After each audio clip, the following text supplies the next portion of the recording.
తర్వాత దొంగలు పడ్డ 6 నెలలకు కాదు 20 నెలలకు ఏవో మొరిగినట్టు వీళ్ళు చేయడం వెనుక ఉద్దేశం ఏంది? ఇలా మీరు అన్నట్టు నేను ఇంతకుముందు మీరు ఇంట్రోలో చెప్తున్నప్పుడు నేను చూసిన ఇలాంటి బాధ్యత లేని ప్రకటనల వల్ల ఎవరికి ఏం సంకేతం సందేశం ఇవ్వాలనుకుంటున్నాను. మీరు మన డిబేట్స్ తీస్తే నేను అప్పుడే చెప్పిన ఇది దాదాపు 7 పిల్లర్స్కు సంబంధించి ఎఫెక్ట్ అయింది. ఇది నాట్ ఈవెన్ 2 కుంగిపోయింది. 2 అయినా కూడా ఇంపాక్ట్ అక్కడ దాకా వెళ్ళింది. ఈ మధ్య నేను ఢిల్లీకి పోయినప్పుడు ఇట్లాంటి బాగు చేసి ఒక కంపెనీ కలిసింది నన్ను. మీ ప్రభుత్వం ఉత్తమ్ కుమార్ రెడ్డి గారు ఎప్పుడు దీనికి చెప్తే అంటే ఎన్డిఎస్ఏ రిపోర్ట్ తర్వాత రిపేర్ల కంపెనీలు అంటే పెద్ద పెద్ద డ్యాములు కట్టేవి కూలితే కట్టేవి వేరు, మళ్ళీ కట్టేవి ఇప్పుడు 3 గోర్జెస్ లాంటి కట్టడం అనేది చాలా ఈజీ, కానీ కూలిన వాటిని రిపేర్ చేయాలంటే చాలా ఇబ్బందికరమైన పరిస్థితులు ఉంటాయి. సిల్ట్ తీయడానికి కూడా చాలా సమస్యనే ఉంటుంది. ఇలాంటివి కలిసి అప్పుడు మేము చెప్పినాం కూడా, అనుమానపడ్డాం కూడా. కోల్ బెల్ట్ ఏరియాలో ఓపెన్ క్యాస్ట్ ఏరియా మనోనికి రవికుమార్ గారికి తెలుసు బాగా. ఓపెన్ క్యాస్ట్ ఏరియాలో ఎప్పుడు బ్లాస్టింగ్స్ అవుతాయి. తర్వాత ఇక్కడ శాండ్ డిపాజిట్స్ హయ్యర్ లెవెల్లో ఉండేవి, శాండ్ డిపాజిట్స్ ఉన్నాయి, బొగ్గు నిల్వలు ఉన్న ప్రాంతం. తర్వాత మీరు ఈ మధ్యన చూస్తే పెద్దపల్లి ప్రాంతంలో మీరు ట్రాక్ తీయండి, మన ఇప్పుడు సిస్మిక్ ఉంటుంది కదా, 4.5 వచ్చిన దాఖలాలు గతంలో లేవు.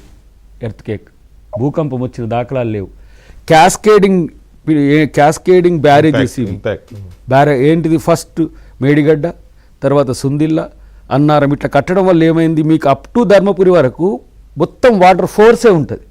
మీకు ఒక్కసారిగా ఫోర్స్ఫుల్గా నీకు వరద గోదావరి వచ్చింది అనుకో, దాన్ని తట్టుకోవడం అంత ఈజీ కాదు. ఇంకా ప్రాణహిత యాడ్ అయిన తర్వాత ఇంకెక్కువ.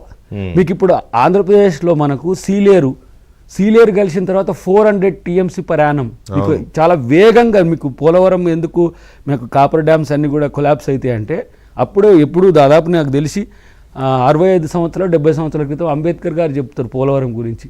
ఎందుకంటే ఒక్కసారిగా వస్తే దాన్ని నిలువరించాలంటే చాలా టెక్నికల్ స్పీడ్, చాలా స్పీడ్ ఉంటుంది. వరద అంటే ఒక 3 kilometers స్ట్రెచ్తో వరద పోతుంటుంది. సో అలాంటివన్నీ కూడా ఫీజిబిలిటీ రిపోర్ట్ మీరు ఇస్తే, ఫీజిబిలిటీ రిపోర్ట్లో వాళ్ళు చెప్పితే సైంటిఫిక్గా చెప్పిన వాటిని కూడా కాదని లేదు చేయబట్టే డిజైన్ లోపం ఒకటి.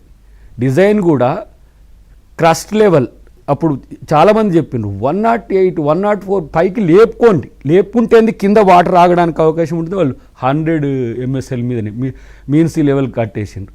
అంటే మీకు వచ్చిన వరద గేట్ దగ్గర ఉండాలి, అదే నిలబడాలి, లేకపోతే మీరు తీసేస్తే ఉరకాలి. కానీ ఎప్పుడు కూడా నిలబడలే, అక్కడ 1-2 సార్లు నిలబడ్డే. ఆ సందర్భంలో ఇది జరిగిందనేది NDSA రిపోర్ట్లో ఉంది.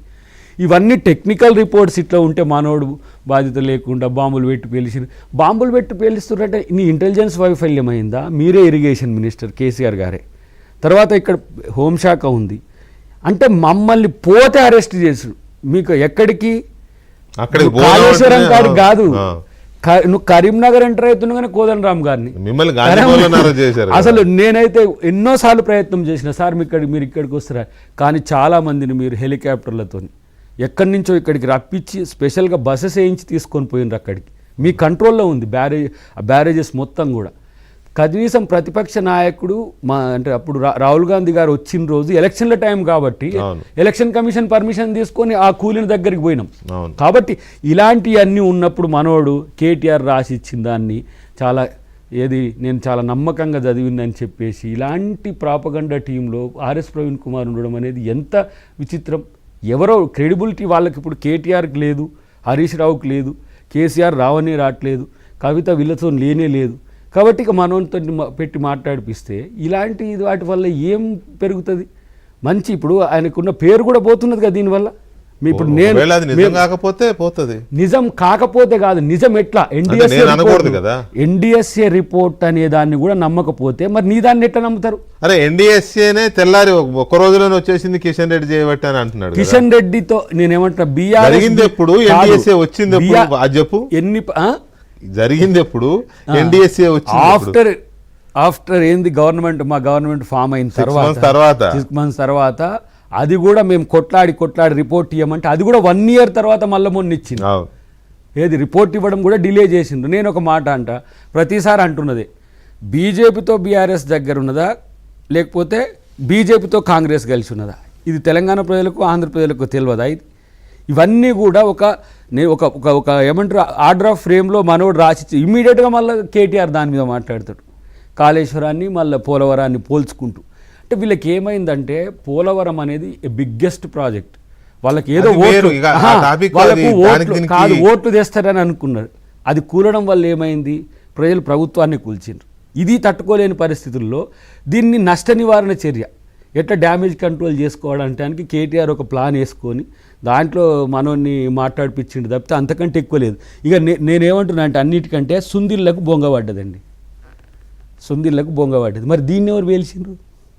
ఏమో అక్కడ కూడా పెట్టిరేమో, కాదు ఆ బొంగకు కూడా మళ్ళీ ఎవరు అక్కడ కూడా పెట్టారేమో, ఆ భూమిలో డిటోనేటర్ పెట్టి మందు పాతలని పెట్టి బిల్లు లేపారేమో. మేడిగడ్డనేమో ఆ 7 పిల్లర్లకు రెండు నేను సలహా ఇయ్యకు నువ్వు, అది కూడా కాదు వస్తుంది. సుందిళ్ళకి ఇట్లా ఇట్లా అంటే ఒక ఒక ఒక ఏమంటారు ప్రాపగండాని ఇట్లా చేయడం అనేది. ఇంకోటి ల్యాండ్ ఆర్డర్ మొత్తం కేసీఆర్ చేతిలో ఉండారు, ఇమ్మీడియట్గా యాక్షన్ సహజంగా అంతే కదా, శాంతి భద్రతలు ముఖ్యమంత్రి చేతిలోనే ఉంటాయి కదా. ఇప్పుడు ఆ ఎవరో మన పేరు ఏం పేరు ఇంజనీర్ ఎవరో కంప్లైంట్ చేసిండని అన్నారు, కంప్లైంట్ ఏదో అవును, ఒక ఆయన పేరు చెప్పారు, చేసిండు వెంకటేశ్వర సంథింగ్ ఏదో. ఇప్పుడు దాని రిపోర్ట్ ఆయన పెట్టిన అది ఏంటిది కేసును తీసుకుంటే తెలుస్తుంది కదా ఏమని కేసు పెట్టినరో. అవును, ఇట్లాంటి పరిస్థితుల్లో ఎప్పుడు కూడా ఇది పీసీ ఘోష్ కమిషన్ కూడా మీరు చెప్పిండ్రు, పీసీ ఘోష్ కమిషన్ అనేది ఎంత క్రెడిబుల్లో ఉన్న ఆయన ఫస్ట్లో అతను లోక్పాల్గా నియమించబడమే కాదు, ఒక క్రెడిబుల్ సుప్రీంకోర్టు జడ్జి, ఆయన ఇచ్చిన రిపోర్ట్ను కూడా వీళ్ళు నమ్మకపోతే మరి ఇక వీళ్ళని ఎవరు నమ్ముతారు? ఇక మామూలుగా మీతో మీడియాలో ఉన్నది చేయబట్టి కొన్ని రవికాంత్ అనే ఇంజనీర్ ఏదో ఇచ్చిండు, మీతో ఉన్నం చేయబట్టి మాట్లాడలేము, కానీ ఎన్డీఎస్ఏ రిపోర్ట్ను పట్టించుకోరు. రైట్, అన్నిటికంటే ముఖ్యంగా ఇలాంటి ఏమంటారు. అదైతే నేను ఒకటి దయాకర్ గారు, నాకు అర్థం కాని ఏంటంటే, ఓకే కేసీఆర్ గారి ప్రభుత్వం అవినీతి వల్ల లేకపోతే దాని మీద నాణ్యత లోపాల నిర్ణయాల వల్ల జరిగిందని మీరు అనొచ్చు, లేదు అది వేరే కారణాల వల్ల లేకపోతే ఇసుకలో దీనివల్లనో ఇంకోటో కుంగిందని వారు అనవచ్చు.